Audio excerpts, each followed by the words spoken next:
అందరికీ నమస్కారం. జగన్ గారిపై రాయి దాడి రేపిన రాజకీయ అలజడి ఇంకా కొనసాగుతూనే ఉంది. రాయి దాడి జరిగిన వెంటనే టీడీపీనే చేయించిందని ప్రచారాన్ని మొదలుపెట్టిన వైసీపీ దాడి జరిగిన వెంటనే చంద్రబాబు గారు జగన్ గారిపై జరిగిన దాడిని ఖండించారు. ఘటనపై మీడియా సమావేశంలో ఒక వ్యక్తి రాయి బలంగా విసిరాడని, త్వరలోనే పట్టుకుంటామని సిపి గారు తెలియజేశారు. జగన్ గారిపై రాయి దాడి ఘటన జరిగినట్టు మీడియాకి తెలిసిన కొద్ది నిమిషాల్లోనే వైసీపీ నేతలు జగన్ గారిపై దాడి టీడీపీ పనేనని రాజకీయ రంగు పులమడం మొదలుపెట్టారు. దాంతో మొదట్లో దాడిని ఖండించిన టీడీపీ తర్వాత ఆ దాడి వైసీపీ డ్రామానే అని గతంలో జరిగిన కోడికత్తి ఘటనను ఉదహరించడం టీడీపీ మొదలుపెట్టింది.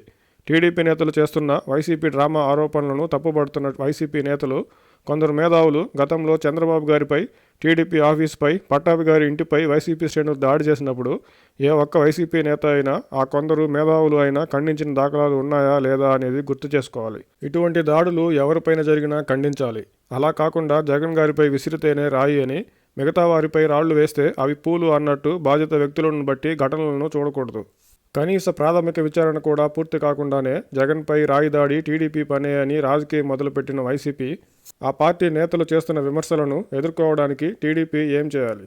పైగా ఎన్నికలకు కొద్ది రోజుల ముందు వైసీపీ మొదలుపెట్టిన రాజకీయాన్ని ఎదుర్కోవడానికి గత అనుభవాల దృష్ట్యా జగన్ గారిపై దాడి వైసీపీ డ్రామా అనే అనుమానాన్ని టీడీపీ వ్యక్తం చేసింది.